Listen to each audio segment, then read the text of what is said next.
This film has taken just over 3 years to make.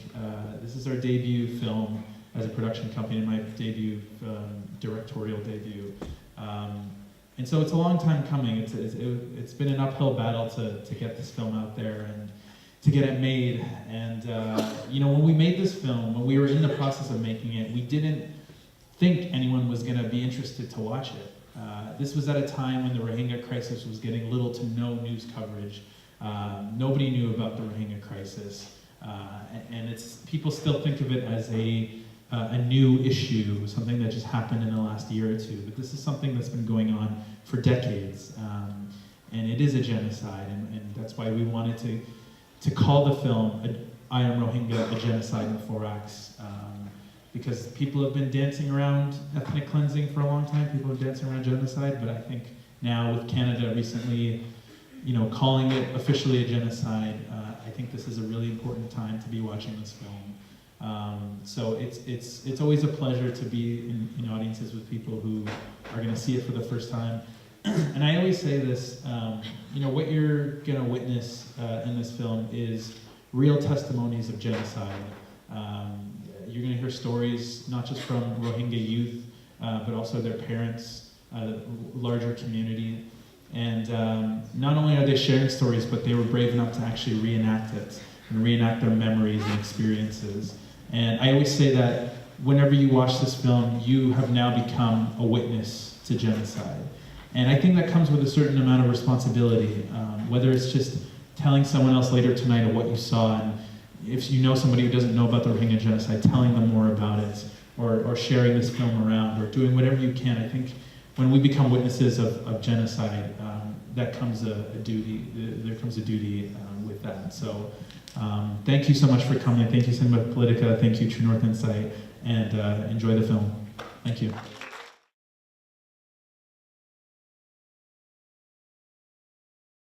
It's been amazing. I never thought when we started this 3 years ago that I would be standing here showing the film across the country and to people who actually want to see it, and that we're not forcing them to see it. It's a real honor, and just to, you know, I've watched these kids, you know, from when I first met them, as you saw in the beginning of the film. A lot of them were very, you know, shy, very reserved, and to see where they are now, whether it's just excelling in their personal life, in school, seeing them be accepted into university one by one, and just, you know, interacting with them, just seeing their confidence is amazing. And even on a larger example, a lot of them, like Ahmed, are now advocates and activists in their own right. And as you saw at the end of the film, Ahmed, you know, it speaks at the UN, has spoken at the European Parliament, has now become really the champion of his community, and he's 25, you know, and so it's just so cool to see all of them and where they've come after all of this whole experience, and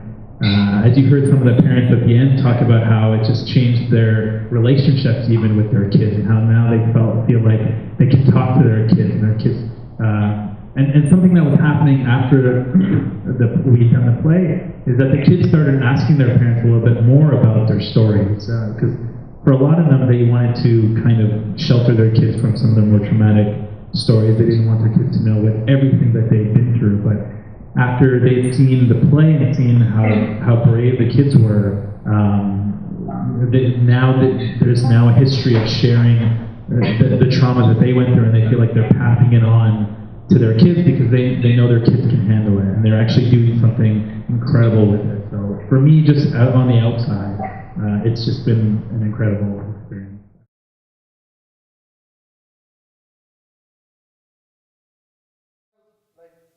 As Canadians, we can actually do a lot. You know, we have shown the world that we are the best at standing up for the wrongs, because that's what we Canadians are known for. We stand up and we're the global champions for human rights, you know? What we can do is, these people are literally begging us to make sure that these people don't get sent back. You know, Canada is the only country officially calling it genocide. So it's a big deal, you know? So being in a country that sees this as a genocide, it is our job as citizens to make sure that we push our government to put extra pressure on Bangladesh, not on Myanmar right now, because Myanmar is not listening to anyone. It is our job that we pressure the Bangladeshi government through international government, making sure that the United Nations is involved in this, because these people do not want to go back home, and they're being forced and being abused to accept refugee identity cards. You know, they don't want to become refugees. These people don't want to become refugees. These people don't want to be there, but at the same time, they have no better place to go. This is the place only they feel safe. And when I hear students and teachers begging me to say to my government that, you know, we want to be educated, we want to be able to tell our story just like the way you're telling it for us, because in our homeland, we're not able to be educated. You know, after like grade 7 and 8, they stop us from going to school, they stop us from moving. So I think as Canadians, it's our job, because we tell ourselves we're the global human rights champions, and we are, and also I guess this is the time to prove that we truly are. And also to get to your second question, the first question, I answered the second one. You know, not many countries like to take responsibility. You know, Canada called it a genocide. They are actually talking, if other countries call it genocide, they're on the bad side with Myanmar, because there's so much resource that Myanmar can provide right now, everybody wants to be part of it. And if they speak on behalf of that, if they call it genocide, they will no longer be part of it, because they're being backed up by China, and that's the big thing. And also India and China, like those are two world powerful countries. And when you have such countries backing you up and wanting to invest in your country, you don't really listen to the world. You know, you really don't give a crap about what the world has to think, because you have the two of the superpowers supporting you. So not many people are willing to speak up, because if they speak up, they will have to take a leadership and they will have to fight it. When a country officially labels something a genocide, something called R2P comes into play, which is responsibility to protect. And the reason why ethnic cleansing was used for so long, nobody wanted to use genocide, is ethnic cleansing is not actionable by law. It's a term to describe a mass amount of violence, but genocide is actionable due to the UN Convention on Genocide. And so when something is officially labeled genocide, countries have to get, the international community has to get involved. And a lot of people, like Ahmed said, don't want to rock the boat with Myanmar. Myanmar is a newly democratic country. Aung San Suu Kyi was the first democratically elected leader. And so everyone sort of just has this narrative like, we don't want to disrupt Myanmar's democratic process. It's very new. But you know, when you have a country that's not only complicit in genocide, but is the military is acting out genocide, to me, there's no democratic process there. That's not a real democracy. And I think that, you know, we need to stop kind of thinking that, and countries like Canada needs to take a stronger act. So.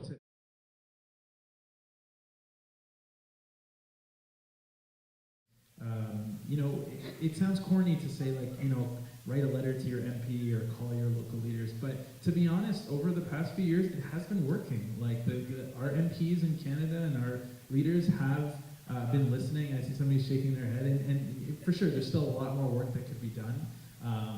But it's one of the few countries that is actually paying attention, and Ahmed has been able to meet with a lot of Canadian leaders, and they are attentive to it. And so I think we have to just capitalize on that and keep it on the docket so that it doesn't fall off.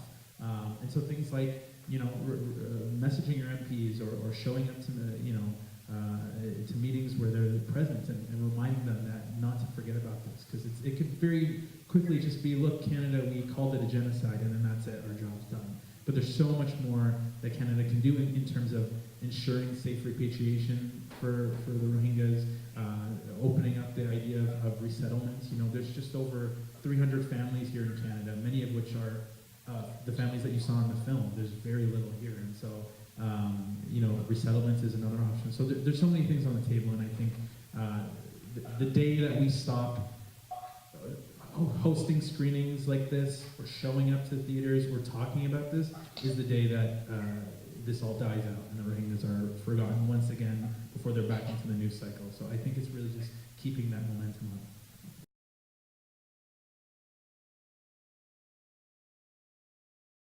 For me, you know, when Yusuf, like first time when he came to us, you know, talking about really doing, you know, like counseling services and things like that, and especially talking about drugs and things like that, like, you know, coming from a certain, you know, brown background, you know, that's the thing that we would be less likely to be into.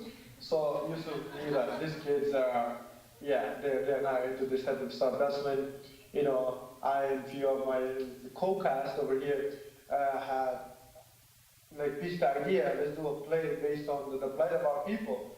You know, we didn't really like, you know, trusting Yusuf, it became in a way like, you know, it was him being understanding, you know, like we have our ups and downs, all of us, you know, there's moments I was struggling with family and stuff, everybody, you know, after when you've been through such atrocities and you don't know how to act, you know, like you take big decisions and things like that, you know, sometimes I will quit the play and other people will quit the play and things like that.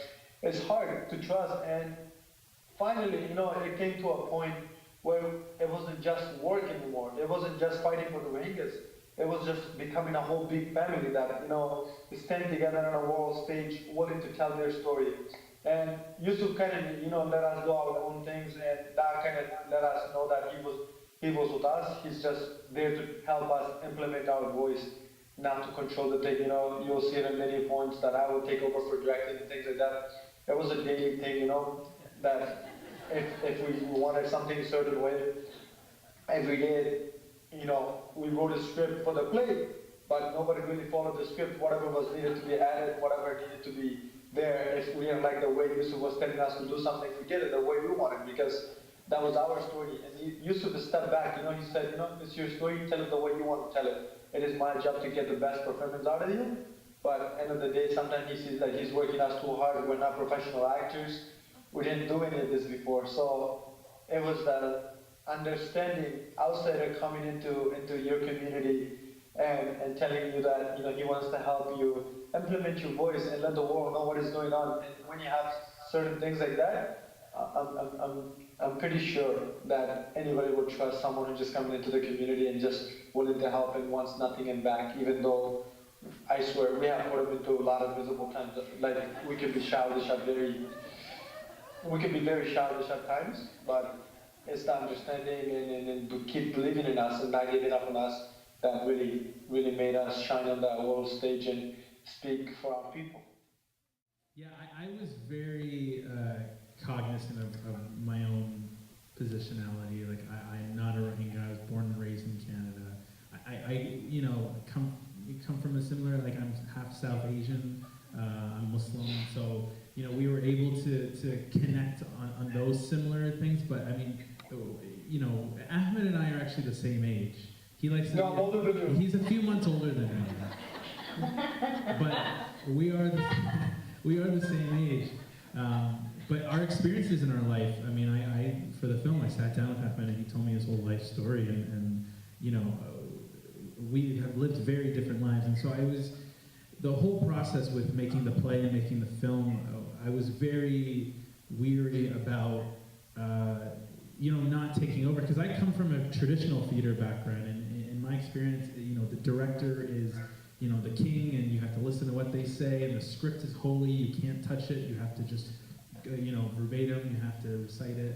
And I went through a very rigorous training, like theater background, in high school and in university, and so there were times where I would slip into that, and like Ahmed said, work the kids a little too hard. I'd get angry a lot, and a lot of it we cut out of the film because I didn't want to make myself look like a monster. You know, but yelling at these Rohingya kids. But it was, you know, but I would, and I would fall into that. And as much as Ahmed, you know, credits, you know, my work, I made a lot of mistakes. Like there were times. Yeah, I mean, I remember one scene in the film briefly. Ruma, who's the third narrator of the film in Act 3, she's rehearsing a scene. She had just told us this story about 2 weeks before opening night, where she was in the camps when she was very little, and she witnessed her best friend get killed in front of her. There was a raid on the camps, and she quickly hid, but her friend didn't make it in time, and so she had to watch her best friend gunned down in front of her. so we started rehearsing the scene, and my actor brain turned on, and I was like, okay, in this scene you have to really what would it be like today? You'd probably be crying, you'd be frantic, and I started giving her all these notes, and then Zainab, who was our co-director, pulled me aside and said, no, she's actually doing this the way that she remembers it. Because I remember she was doing this thing where she would kind of hit, she was over her best friend's, lifeless body, and she would sort of do this, tap her head with her hand. And I was like, well, that seems kind of weird, that's not really a great choice. And Zainab pulled me aside, she's like, no, that's sort of it's a South Asian or Rohingya sort of mannerism when you're grieving or you're upset, it's something you do, you do that. And so that was one of those moments where I had to learn to kind of step back and turn off my director brain and just let her walk through it and go through the motions. And there were times where I made a lot of mistakes like that. Maybe I put too much of myself, but like Ahmed said, the kids were always there to rein me in and to step in and say, no, this is not how we say it. Let us take over, which was great, And honestly, the script changed almost every rehearsal. Lines changed, and as a director, you're just kind of it can be kind of it can be frustrating. But I think what ended up turning into the final play was amazing. And I think if we were to revisit the play again, it would be a completely new iteration of it, because they've grown so much and the stories have changed so much. Even the script, I did not want to write the script at all. I didn't want to have any part in it. I just wanted to direct. But they, like I had said, it's very difficult to get 14 kids to write one script. And so they'd all brought in scenes that they'd written, and they gave me permission to compile it into the 4-act play. So I was, with everything we did, whether it was showing the play, before we debuted it to any audience, we showed it to their parents and the community first. Before anyone saw the film that you just saw, it was the community and the kids who saw it first. And so that was our way of making sure that this was a collaborative process, that they had the final say in everything we did, and that we wouldn't put anything out there until they signed off on it, because ultimately it is their story.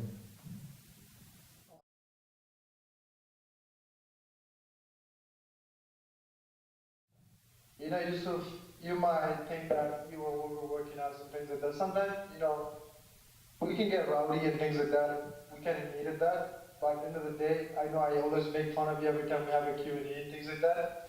But I wanted to know this. Without you, there would not be a Rohingya community. I hope you know that, because it is you who made us. It is you who harnessed our talent. It was you who brought us to the public eye, because everything that I am today is because of you. Everything that I do, every single courage that I have, every single world stage that I'm speaking at, every single trip that I'm taking other side of the world, it was all because of you. Because people like yourself coming in and telling us that, everything is going to be okay. If you fall, get up and stand up, because you've all been through a lot and you've felt many, many times. But don't forget that, sometimes you could be rough, sometimes you yelled at us, and it was hurtful, but at the end of the day, know that the love and the respect and the thing you did for the community will always remain there, because it was you. Because of you, today the world knows is the Rohingya crisis, the genocide. It's you that pushed us to be better of ourselves. It's you that told us that anything in this world is possible as long as you put your mind and heart into it. So thank you for that. Don't think that I'm saying this to you because you're far away from me, but that's the true reality.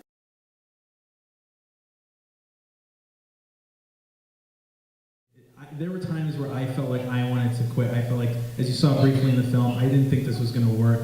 I didn't think people were going to get this. I thought people were going to think I'm crazy, or this isn't working out. And honestly, it was them that sustained me. And even to this day, when I read about the Rohingya crisis, there's so many times where I feel helpless and I feel hopeless, and I feel like we're not going to see an end to this. But honestly, it's people like Ahmed and the whole cast that sustain me and give me hope, and I think give most people hope. So they're the ones who really, we really meant to, when we said it, that this is the generation that will bring an end to the suffering of their people. So it's you guys.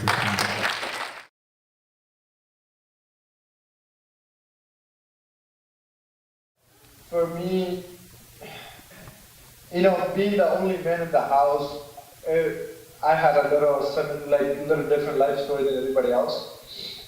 You know, for me, as y'all probably seen now that I'm fighting for my brother and things like that, you know, especially for me, going through certain scenes like that, like reenacting my brother, like, you know, trying to, like, you know, hear in the film that, you know, like, you'll see my co-cast Spies will come into me and say, you know, they killed your wife and they took your brother. You know, I did have a brother in the camp. You know, the last painful memory I have of him, like, I did not say proper goodbye to my brother before he was killed. I'm sorry, I can't answer this. Emotional. I just went back to my recent trip. It brought back a lot of memories. I just want you to know that it was not the best of our abilities or feelings that we feel, because when you go through a lot of things in your life, you go hell and beyond and reenacting it's not fun. But at the end of the day, you know, when you have such a good family and enough people caring for you, like I said earlier, if it wasn't for Yusuf, you know, he was there for me, you know, even though I'm older than him, he was like a big brother there for me, you know, like when I needed him, when I was having family problems and when I was going through a lot of trauma and all that, I had him to talk to, you know, like, so it's, even though we can't get through certain things, is knowing that you have a family now, and that will always stand by you and sit. I don't know what I'm saying, I'm sorry guys. Can I just pass on it, please, if you guys don't mind? Yeah, of course, man. Thank you. I think you said, you know, this wasn't an easy process to do for them. You know, not only reenacting their own painful memories, but their parents' painful memories. Having the parents come in and watch it. Some were, you know, they were playing their parents or grandparents, and some like Ahmed, where he was playing himself and having to relive very difficult memories. But one thing I can say about them, and just it's a testament to them, is that they never backed away from it. They never felt like, you know, they never told me that this is too much, I can't do this, or, you know, we need to pull back a little bit. Quite the opposite, they said we need to go further. And they're the ones that really, you know, kept things moving. And I can't imagine, you know, going through the things that Ahmed's been through in his life and not only telling the story, but stepping back into that again and reliving those emotions.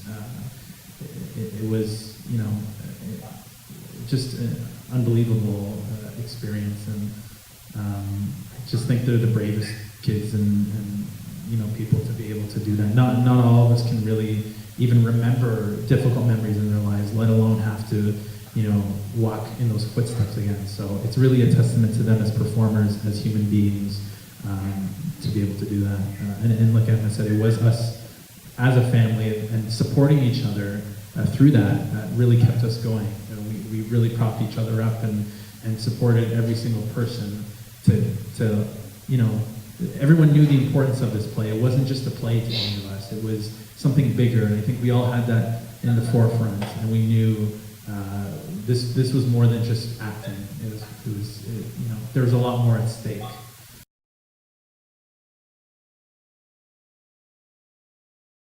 Yeah, we are lucky enough to be taking the film on a tour right now. We have a bunch of screenings that we've been doing. We've had some of the, like Ahmed and some of the other cast members come to the screenings to do Q&As. So if you go to our website, imrohingyafilm.com, you'll see a list of all of our screenings coming up. We are bringing the film back to Montreal next month, at the end of the month. So that'll be all listed if you want to see it again, or if some of you couldn't make it tonight, couldn't come. If you just want to tell people about what you saw and they want to see it, we're bringing it back at the end of November. But we have screenings lined up all throughout the year across Canada. Next year we're taking it to the UK, which is really exciting. We're doing a UK tour and sort of like a hybrid version of the play, like a performance. Ahmed will be there with some other cast members. But yeah, so it's just really exciting. And what's cool about that tour is that there's a lot of Rohingya, there's a large Rohingya community in the UK, and I think that's one thing we're really excited about is to see other Rohingya communities come in and view the film and see how they react to it. Even for me, just as a filmmaker, to see if they identify with the stories and if they identify with the film. So I'm really excited for that, and it's just been great. It's just been great that people are emailing us or reaching out to us saying that we want to screen the film. Like I said, when we made this, we had no intentions of doing a tour or film festivals or anything like that. It was just we wanted to make it because we knew it was worth documenting on film. So the fact that we're busy with screenings up until the new year is awesome. So thank you again for